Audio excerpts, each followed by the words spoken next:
Alors salut à tous. Euh, voilà, donc dans cette vidéo là, je vais traiter d'un sujet là. En fait, c'est assez récent, c'est très récent. Il y a quelques jours en fait. Qu'en fait, il y a donc une espèce encore une nouvelle saloperie de la République. Euh, donc ils ont mis en place une chèvre géante. Une chèvre géante à Saint-Maur-de-Touraine. Bon, il est dit qu'elle coûtera 400 000, 405 000 euros. À mon avis, ce chiffre n'est pas pour rien. Euh, voilà, donc en fait, là on va rentrer dans l'occultisme, c'est-à-dire l'occultisme de la République. Je pense qu'aujourd'hui ça se fait de plus en plus. Ça devient de plus en plus évident, je l'ai déjà dit ailleurs, mais je le redis encore ici. Donc là, on a affaire à cette... donc ils ont décidé de mettre en place une chèvre. Donc évidemment, là, je vais vite passer sur leur prétexte à la noix, pour rester poli. Soi-disant parce que ça met en valeur la chèvre, tout ce qu'on veut, le côté, le fromage de chèvre de la région. Donc en fait, comme par hasard, cette république qui déteste l'identité française, d'un coup, elle se met à mettre en avant, soi-disant, le terroir français. N'importe quoi. Cette réplique maudite déteste tout ce qui relève de la France. En plus des chèvres, il y en a de partout. Ça, je suis pas sûr de ce que je viens de dire là maintenant. Enfin oui, je sais qu'il y en a de partout. Mais voilà, bien sûr, dans certaines régions plus que d'autres. Mais je veux dire, c'est pas spécifique à une région en particulier. Il y a des chèvres, il y en a de partout. Voilà, contrairement aux vaches, par exemple, qui ont besoin quand même d'être en montagne, tout ça. Bon, voilà, les chèvres, c'est beaucoup plus facile, il y en a de partout. Donc bon, là, ils ont trouvé, ça, ce n'est que le prétexte. Toujours, à chaque fois que vous avez entre guillemets, des explications, ce sont des justifications, ce sont des excuses débiles pour nous enfumer, pour vous enfumer, pour vous raconter de la grosse bouffonnade. Bon voilà, bon c'est possible que bon, je sais pas, peut-être quelque chose qui fonctionne pas super bien là. Je sais pas, peut-être qu'au niveau de la caméra, bon en tout cas peut-être qu'il y a un décalage entre ma parole et l'image. Bon c'est pas grave, vous suivez comme vous pouvez, au moins voilà. Donc bon j'ai mis la vidéo pour qu'il y ait une petite animation, pour qu'on me voit un peu. Apparemment, c'est mieux aussi pour suivre une vidéo. Donc, bon, bah, je me montre un peu. Ça fait peut-être un peu plus animé qu'un audio sans figure. Donc, voilà. Donc, du coup, bon, on va rentrer dans l'occultisme. Nous, on va pas s'arrêter à leur débile prétexte, soi-disant, leur soi-disant projet de ceci, cela. Tout ça, c'est le baratin. C'est tout ce que c'est. Nous, on va rentrer dans le vif du sujet, c'est-à-dire le nerf occulte de l'affaire. Le nerf religieux, surnaturel, satanique. Voilà. Donc, bon, évidemment, la chèvre, bon, je pense que vous avez ceux qui ont l'habitude, bon, vous le savez, la chèvre, donc, hein, c'est forcément, donc, c'est le bouc. Hein. C'est la femelle du bouc, c'est la chèvre. Récemment, j'ai fait un article en pointant que Yael von Privé, ou bonne privée, qui a voilà qui a été celle qui a été mise en scène pour valider l'entrée de l'avortement, donc l'homicide et en plus l'homicide de l'enfant. On va voir que c'est un lien aussi avec notre époque, hein, le Moloch et tout ça. Eh bien, son nom, ils ont choisi comme par hasard Yael, qui veut dire, à mon avis, elle a été ciblée bien avant cette officialisation, parce qu'elle portait le prénom de Yael. Donc, la chèvre, ça veut dire la chèvre de montagne. Et là, donc, c'est elle qui a, avec ce nom de Yael, qui veut dire la chèvre de montagne, donc la femelle du bouc. Et là, on a encore une chèvre. C'est bizarre, hein, ces histoires de chèvres. Et à Toulouse, on a On a eu récemment, peut-être deux années de suite, hein, donc il réitère en plus. Donc à Toulouse, on a donc voilà, on a donc le Moloch. Tranquille, le Moloch. Le Moloch dans les rues. Le Moloch de la Bible, des Cananéens. Les Cananéens vénéraient le Moloch, là, donc le taureau, espèce de taureau mi-homme, mi-taureau, mi-taureau, mi-homme,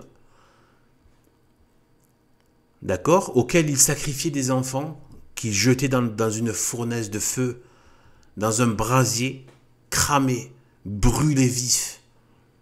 Voilà, ben vous avez le Moloch là, voilà. Et donc en fait, ce sont les Cananéens qui pratiquaient ça, d'accord. Et les Hébreux, de temps en temps, ils sont tombés dans tombés dans le paganisme. Ils se sont laissés tenter par le paganisme. Et du coup, ils ont commencé eux aussi à pratiquer ça, les sacrifices d'enfants, brûlés vifs, donnés en sacrifice à Moloch, qui évidemment est un démon, évidemment. C'était un démon qu'il y avait derrière. Et donc on a le Moloch. Maintenant, ben voilà, vous avez l'ancien peuple catholique qui, enfin maintenant qui ne l'est plus du tout, mais qui se met à adorer Moloch dans les rues de Toulouse. Normal en 2025. Normal, salut, bonjour, c'est Moloch. Le temps des Cananéens. Et toute cette crétinerie pseudo-matérialiste, rationaliste, pondérée, machin, on ne croit pas dans les sottises des fables et des légendes, blablabla. Bla, bla, bla, bla, bla. Le religieux ne quittera jamais ce monde. Parce que nous sommes dans un monde théologique. La vie est théologique sur cette terre. C'est la seule vraie histoire du monde, c'est l'histoire théologique. Donc, regardez le Moloch, ce que ça pouvait être. Donc, à peu près, c'est un peu l'image. Donc, on avait ici, on a voilà, l'homme qui arrache l'enfant à sa mère. D'accord? Et là, vous avez donc le sacrifice qui est donné, lancé dans la fournaise, au pied de Moloch. Le démon Moloch, mi-taureau, mi-homme. D'accord? Ben vous avez, on a ça maintenant. Tu te balades à Toulouse en 2025, et ben tu as ça. Tu as le Moloch en adoration de la populace. La populace républicaine, soi-disant athée, soi-disant tout ce qu'on veut. C'est le Moloch. Donc tous ces animaux du paganisme qui réapparaissent. Vous comprenez? Donc voilà, mais c'est pas ouf. On va continuer, on va aller torcher tout ça dans le nerf de l'occultisme. Donc, en fait, j'ai pas envie de réagir à tout ce qui est d'actualité, tout ça, en vérité, parce que, mais là, c'est de l'actualité qui est en rapport avec le religieux. C'est pour ça. J'ai vu passer ça, je me suis dit non, ça, je peux pas. Il faut, voilà. Donc, regardez, voilà, cette chèvre. Cette chèvre dont il parle ici. Cette chèvre. Donc, ils ont mis pour projet de mettre une chèvre. Donc, le bouc est présent. C'est la femelle du bouc. C'est le bouc. Pourquoi est-ce qu'ils mettent souvent la chèvre? À mon avis, c'est parce que c'est la mauvaise femme. Il y a toujours la femme mauvaise, c'est la Jézabel. Dans la Bible, c'est Jézabel, la femme mauvaise. Elle apparaît dans l'Ancien Testament, elle apparaît carrément à la fin, à la clôture du dépôt de la foi de la Bible, de l'Apocalypse. Dans l'Apocalypse, Jézabel. Eh bien, je pense que c'est lié à ça. Je pense que c'est parce que, à mon avis, hein, ça c'est un avis qui est issu de ma réflexion, je n'ai pas de preuve formelle de ça, mais il n'empêche, je pense que c'est parce que l'antéchrist est en formation. Il y a beaucoup de références dans les clips de musique et tout ça à l'enfant lié au démon, et maintenant ils mettent en valeur la femelle, donc la chèvre, qui met au monde le bouc.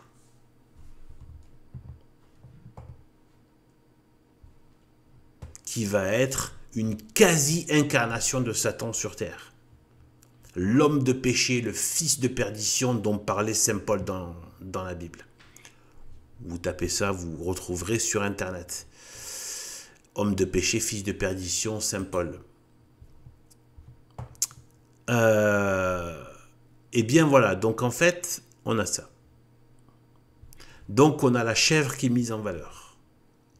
La chèvre, ça maintenant carrément on a des boucs sur le bord des routes. Normal. Vous voyez, on a des boucs. Voilà, les voitures passent. On a un bouc, on a l'emblème du bouc comme ça, et habituer donc tout le monde à être en présence du bouc. Le bouc, c'est l'animal qui représente les damnés et donc la postérité, donc la descendance du diable. Tous ceux qui sont... Et certains croient que pour être de la descendance du diable, il faut être une espèce de sataniste. Non! Si tu es athée, tu fais partie de la descendance du diable. Si tu meurs athée. Parce que c'est au moment de la mort, la façon dont tu meurs, c'est comme ça que tu restes pour toute l'éternité. C'est l'enseignement de l'Église catholique traditionnelle, la vraie. Pas la pourriture de Vatican II depuis 1958, on peut dire. Après la mort de Pie XII, tout le reste, c'est Vatican II. Jean XXIII, l'ordure de Jean XXIII, eh bien, la première chose qu'il a faite, c'est de convoquer Vatican II, et il l'a mis en place, et ensuite, ça a été mis en œuvre par l'ordure de Paul VI. Eh bien, en fait,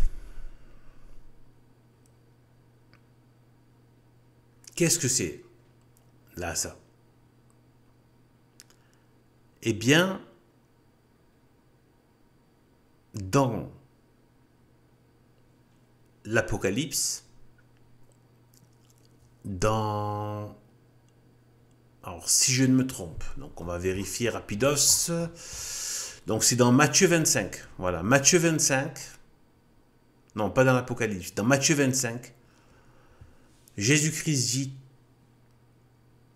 Enfin...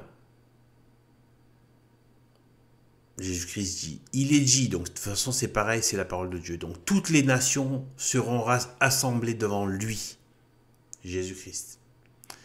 Et il, Jésus-Christ, séparera les uns d'avec les autres, comme le berger sépare les brebis d'avec les boucs. Les boucs, les brebis, les agneaux, ce sont les enfants de Dieu, à l'image de l'agneau de Dieu, qui enlève le péché du monde, c'est-à-dire Jésus-Christ. Et le bouc, c'est l'antithèse, c'est la symétriquement opposé à l'agneau. C'est l'animal coupable, l'animal du péché, et qui sera à la gauche de Dieu. Et donc je continue, 33, et il placera les brebis à sa droite, et les boucs à sa gauche. Donc, bon pour aller avec Satan à la gauche. Ici, là. Non, d'abord, ici. Alors le roi dira à ceux qui sont à sa droite, donc c'est sa postérité, les enfants de Dieu, agneaux, brebis, venez les bénis de mon Père, possédez le royaume qui vous a été préparé dès l'établissement du monde. Certains traduisent dès la fondation du monde. Ensuite, au verset 41, il dira ensuite à ceux qui seront à sa gauche, retirez-vous de moi, maudits, allez au feu éternel qui a été préparé pour le diable et ses anges. Voilà ce qu'il dit au bouc. Le bouc, c'est vraiment la postérité du démon, de Satan, qui va avoir la même demeure et la même éternité que Satan, avec leur père. Donc pour ça, il faut absolument, pendant qu'on est vivant, se convertir et devenir enfant de Dieu. Et mourir surtout enfant de Dieu. Parce que c'est au moment de la mort que tout se décide. Donc en fait, ils mettent en valeur maintenant les Molochs, les taureaux, hein, les taureaux mi-homme, mi-taureau, mi-homme, des Cananéens, des idolâtres, des païens. Ils mettent en valeur, ils mettent en avant maintenant des Yaël bonne privée, bonne privée, prix pivé, bon voilà, vous avez compris. Yaël, qui est le nom de la chèvre Yaël, la chèvre de montagne, et ils érigent maintenant des chèvres, au vu et au su de tous. On va rentrer dans le propos de l'occultisme maintenant. Je vais prouver que c'est de l'occultisme tout ça, bien évidemment. Donc là, déjà une remarque. Déjà, il est tout blanc.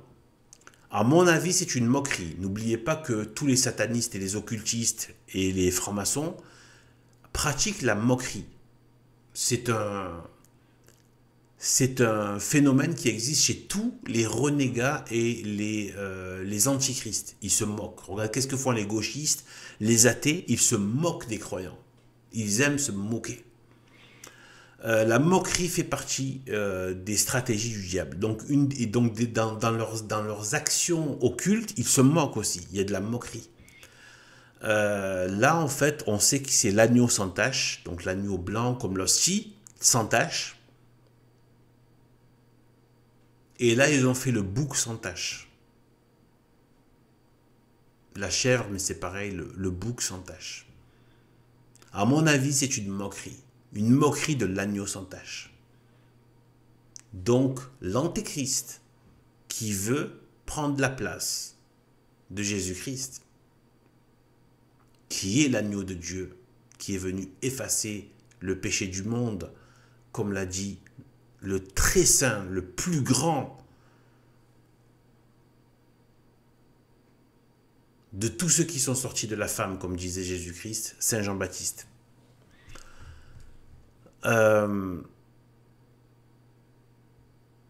Donc déjà, c'est la première moquerie. Ensuite, regardez quand ça a été mis officiellement. Donc ça, c'est la maquette. La maquette, on a quoi? On a la cocarde tricolore. Donc c'est bien la chèvre de la République, la Jézabel de la République. Celle qui est dans le tableau de Eugène de la Crasse. Pardon, Eugène de la Croix. Eugène de la Crasse, quoi. Enfin, pardon, Eugène de la Croix. Parce qu'il ne mérite pas ce nom. Voilà, donc en fait, vous avez la cocarde. Pourquoi ils lui ont mis la cocarde tricolore? C'est bizarre ça, la Révolution, la République, la chèvre de la République, la Jézabel, la femme mauvaise, la femme anti-Dieu, la chèvre, la femelle du bouc. Voilà, voilà qui sont. Voilà. Voilà cette lèpre. Donc ça, c'est encore un signe, une signature. Nous allons continuer.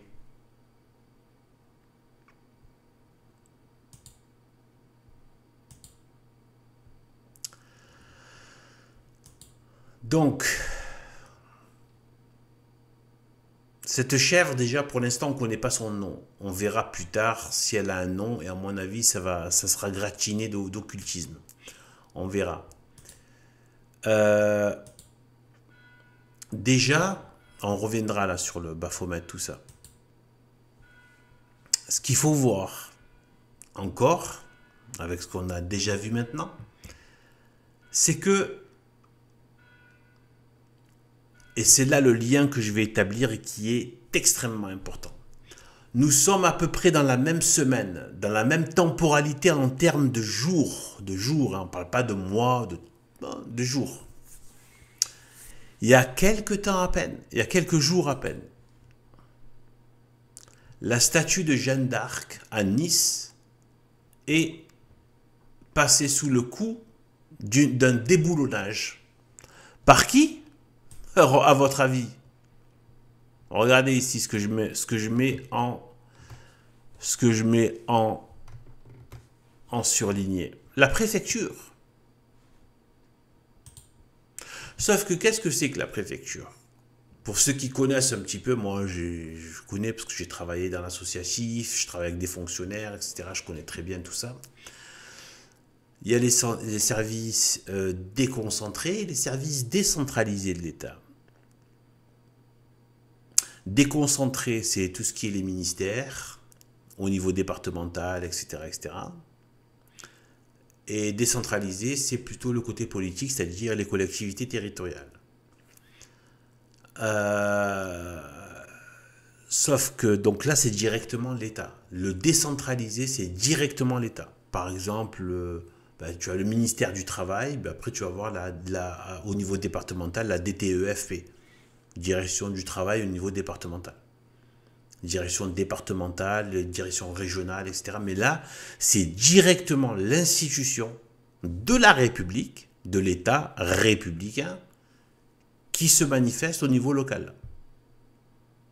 Donc la préfecture des Alpes-Maritimes, ça veut dire l'État, l'institution de la République, a ordonné le démontage de la statue de Jeanne d'Arc, installée en octobre 2024. Donc c'est bien la République qui donne les ordres, qui est gauchiste, qui est anti-chrétienne. La préfecture des Alpes-Maritimes. La préfecture est l'organe le plus fort de l'État au niveau local. Voilà. D'où les préfectures de police, c'est directement le ministère de l'Intérieur présent au niveau local. La préfecture en général, la préfecture dans tous les actes de préfecture, c'est l'État qui est présent, donc l'État, la République, qui est présent directement au niveau local. C'est la représentation directe. C'est pas les collectivités territoriales, tout ça, avec voilà, mairie, département, conseil général, etc. Non, non, là c'est l'État direct. Donc la préfecture, d'où que souvent les préfectures de police sont à côté de la préfecture tout court, parce que c'est la police, évidemment, c'est le contrôle, etc. Donc la préfecture de police, l'État. Eh bien, donc c'est l'État. C'est la République. Sauf que nous, qui sommes catholiques, on sait, comme par hasard, il n'y a que les catholiques qui le mettent vraiment en avance. Parce que nous, on sait, quand on est du côté de Jésus-Christ, on est du côté de la vérité, donc on sait que cette République, il y a d'autres strates derrière. Et qui sont des strates occultes, des réseaux occultes, de mafias, de loges occultes, qui tiennent cette République. La République, c'est que la partie visible, la partie extérieure de la loge. Mais une fois encore, je vous le dis une chose, il ne faut pas tout résumer à cela. Et je ne veux pas que les gens pensent que je suis en train de tout résumer à cela. Pourquoi ? Parce qu'avant même qu'il y ait des loges, il y avait l'islam qui attaquait le christianisme de l'extérieur. Il y a eu les hérésies, dont le protestantisme qui a éclaté et qui a attaqué de l'intérieur. De l'intérieur, mais bon, tout en étant aussi de l'extérieur. Parce qu'il y a eu des guerres. La franc-maçonnerie attaque de l'intérieur de manière masquée. La vérité chrétienne, elle a gagné. Parce que Dieu a permis qu'elle gagne. Donc il y a forcément un plus grand bien derrière. Mais ce que je veux dire, c'est que tout ne se résume pas à ça. La preuve, c'est qu'il n'y a pas eu besoin de francs-maçons pour lancer l'islam qui, pendant des siècles, a harcelé, envahi, ensanglanté l'Europe chrétienne, le monde catholique. Pas eu besoin des francs-maçons pour ça. Les protestants, c'est pareil. Même les francs-maçons sont issus du protestantisme. Ce que je veux dire, c'est que il ne faut pas résumer à ça, parce que ce soit intellectuellement et même sur le plan pratique, c'est oublier la phrase de Saint Paul qui est « Nous n'avons pas à combattre contre la chair et le sang, mais contre les principautés, les dominations, les esprits mauvais qui habitent l'air. » C'est-à-dire l'action démoniaque, les démons. les démons, ils agissent, ils sont agissants depuis le début, depuis le départ. Et ils ont agi au travers de l'islam, au travers du protestantisme, au travers des hérésies, au travers des schismes, des dissensions qu'il y a pu avoir avec les rois qui se sont mis à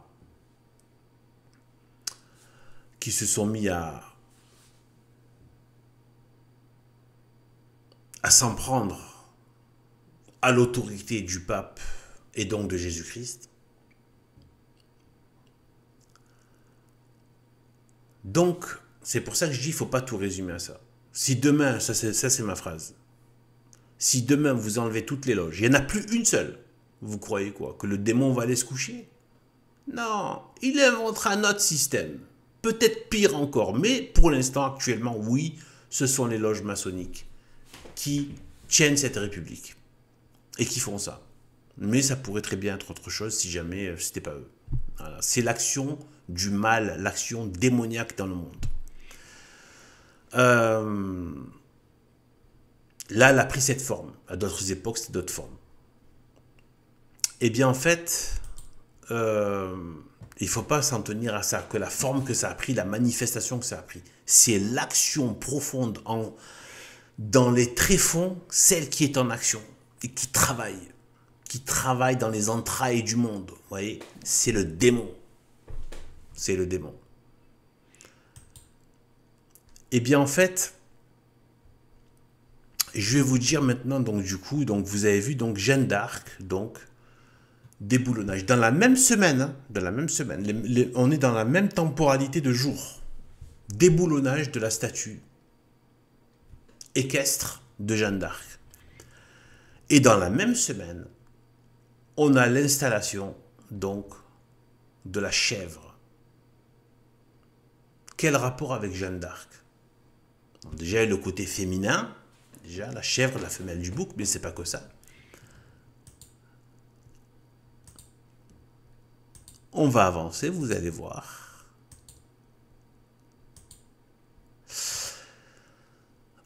C'est que,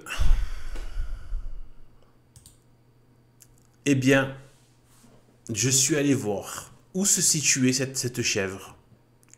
Comme par hasard, c'est juste à côté du périple de Jeanne d'Arc. Donc là, on a ici, on a donc,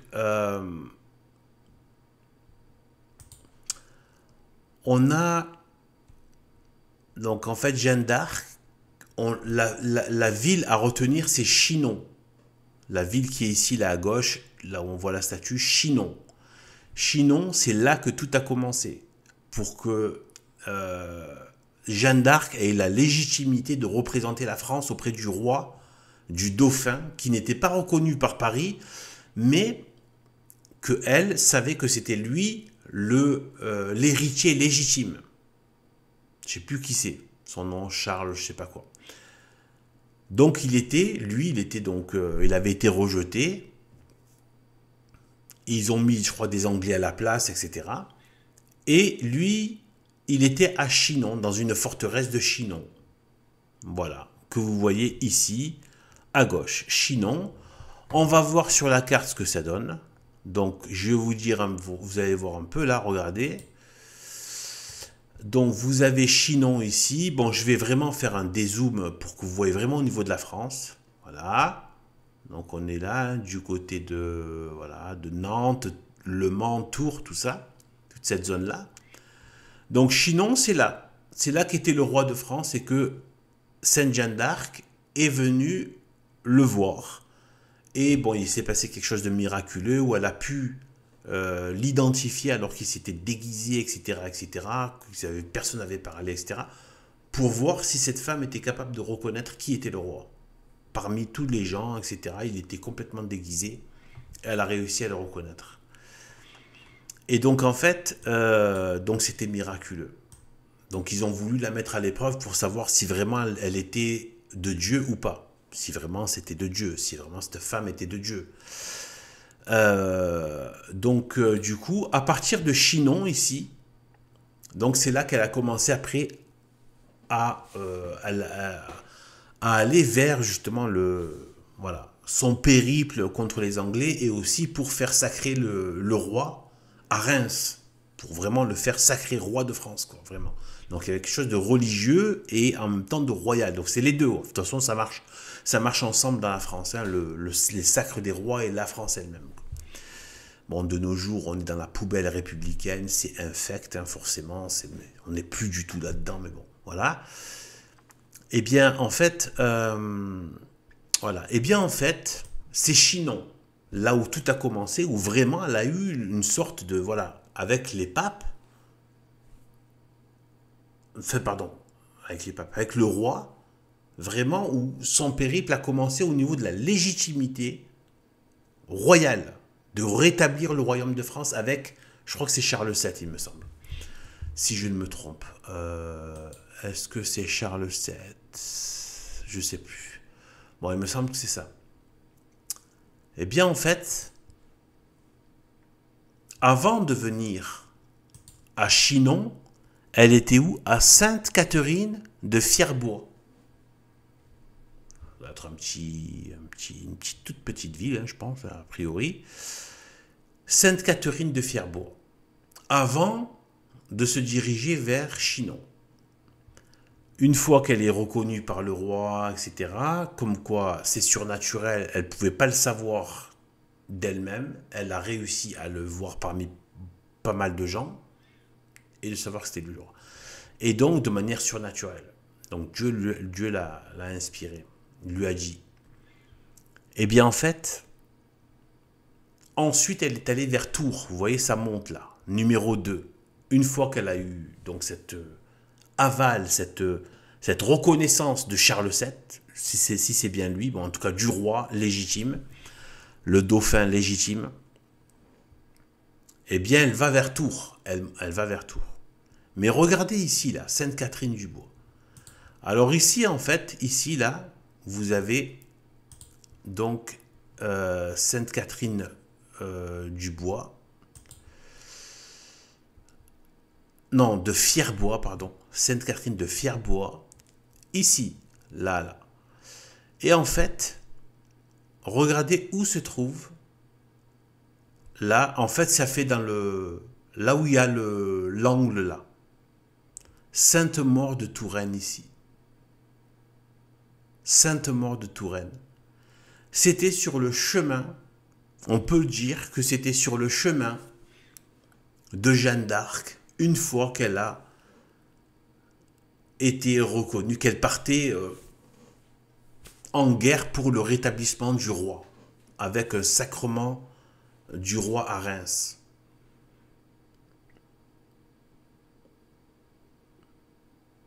C'est quand même bizarre que c'est à cet endroit-là qu'ils mettent la chèvre. À côté. Alors, si on zoome un peu, donc vous avez, donc là, vous avez Chinon.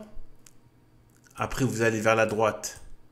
Complètement en bas, là, dans l'angle, vous avez donc Sainte-Catherine de Touraine. Non, pardon. Je n'arrête pas de m'en mêler les pinceaux. Sainte-Maure, mort comme les morts, quoi. Sainte-Maure de Touraine, ici.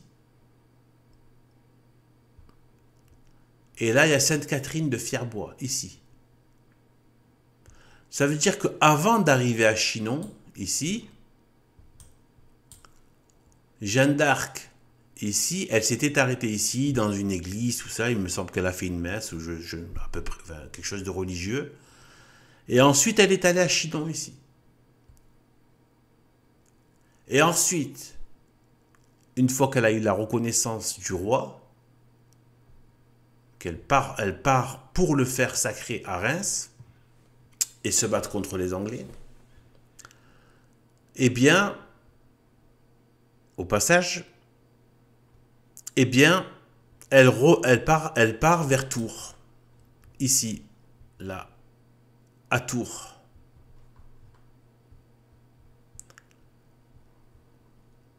Eh bien, en fait, ici, là, ici, il y a Sainte-Maure de Touraine. C'est-à-dire vraiment au début du périple de Jeanne d'Arc et du sacrement du roi. Comme si la chèvre était en train de regarder, presque de s'opposer au passage de Jeanne d'Arc. Vous voyez là? Comme par hasard, la chèvre a été mise ici. Dans la même semaine où une chèvre, où Sainte Jeanne d'Arc est déboulonnée à Nice par la République. On a vu que tout à l'heure, vous avez vu que la cocarde de la République sur la chèvre. Et cette chèvre maintenant exposée au vu au su de tous, les gens se mettent à voir des boucs, la présence du démon, la présence de la damnation, publiquement.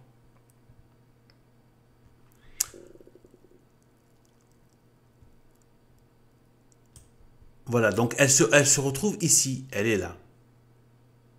La chèvre, ici. Voilà, on fait ça, elle est là. Dans le passage entre Chinon et Tours, c'est un chemin qu'a emprunté Sainte Jeanne d'Arc. C'est là qu'ils mettent une chèvre avec la cocarde, qui est moche, qui est une moquerie à mon avis, dans le sens de l'agneau de Dieu qui est sans tache, et donc le diable, le bouc qui fait un bouc sans tache pour singer Dieu, pour singer le Christ, pour singer l'agneau. Voilà. Croyez-vous que c'est terminé? Eh ben non. Où a été placée cette chèvre? Elle a été placée au bord de l'autoroute A10. Qu'est-ce que ça veut dire A10? Pourquoi ça a un intérêt? Parce que en gématrie, qui sert à la Kabbale, donc la valeur numérique des lettres, le A vaut 1, tout simplement. Première lettre vaut 1. Et ensuite, il y a 10. Sauf que le 0 n'est pas pris en compte dans la Kabbale, dans la gématrie, dans l'occultisme. Il n'a pas de force, de puissance à lui-même. Donc on ne le prend même pas en compte. Donc ce qui veut dire que si vous remplacez, vous enlevez le 0, il y a 1 et 1, c'est-à-dire le 11, le nombre de la division, le nombre de Satan, le nombre du diable. Sur l'A10, il n'y a que deux numéros, 1 et 1. Un du A et un du 10. Et donc on a le 11.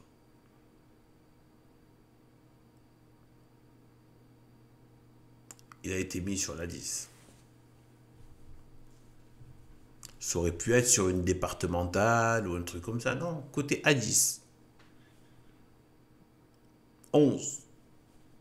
Pour faire jouer le 11, pour donner. Donc le bouc avec le 11. Le chiffre du démon, le chiffre de la division, le mauvais chiffre dans la Bible qui est le 11. À chaque fois, c'est le 11. Avis aux complotistes, etc. Le 11 septembre, etc. 11-09. Mais en fait, le 9 plus 1 égale 11.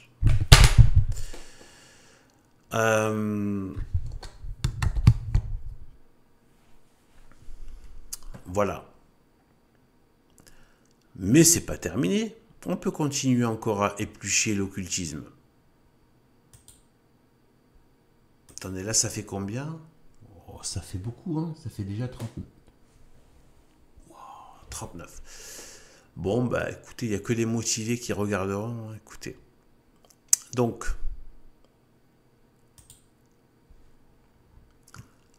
j'avais envie de faire, oui, par rapport à la référence, dans la Bible, voilà, c'est bon, c'est ce que je vous ai dit un peu tout à l'heure. Donc ensuite, je voulais vous montrer un truc bizarroïde. Vous voyez pourquoi Jack Lang, là, d'un coup?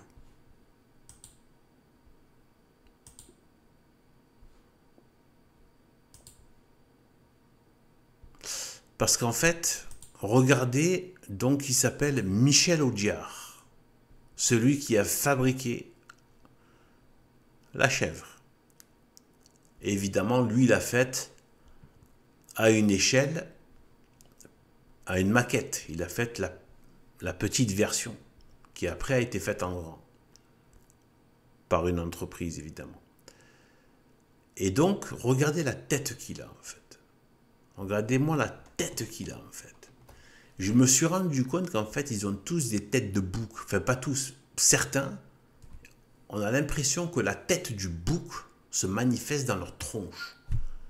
Lui, ça doit être un franc-maçon, c'est quasi certain. Je pense même que c'est certain, même parce qu'il a fait. Je crois que c'est lui qui a fait un stylo qui est connu, qui s'appelle le stylo franc-maçon, où il a sculpté un stylo franc-maçon. Je pense que lui, il doit être de la loge, bien carabiné, bien trempé. Donc, il a une tête de bouc, en fait. Et regardez un peu Jack Lang. Jack Lang aussi, il a fini par avoir une tête de bouc. Vous voyez? Et je vous mets l'image du Baphomet. Regardez comme il y a une parenté dans les traits du visage. Vous voyez? Les traits de la figure.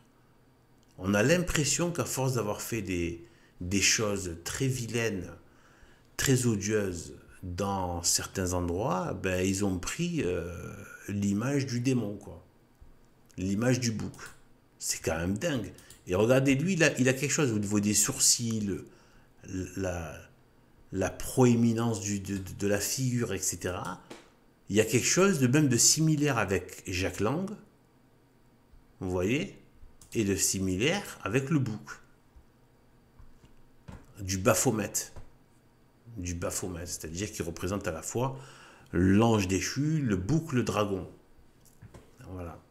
Parce que le dragon, c'est le père, c'est Satan, et les boucs sont voilà, ceux qui, la postérité de Satan, donc les enfants voilà, du diable. Donc voilà. Et bien voilà ce que je voulais dire, ce que je pouvais dire plutôt, aussi ce que je voulais dire de cette affaire. Voilà. Et bien sur ce, que Dieu nous bénisse, gloire et honneur à Jésus-Christ, béni par-dessus toute créature au plus haut des cieux. Et gloire et honneur à sa très sainte Mère Marie, pure, sainte, clémente et puissante. Que Dieu nous bénisse. Salut.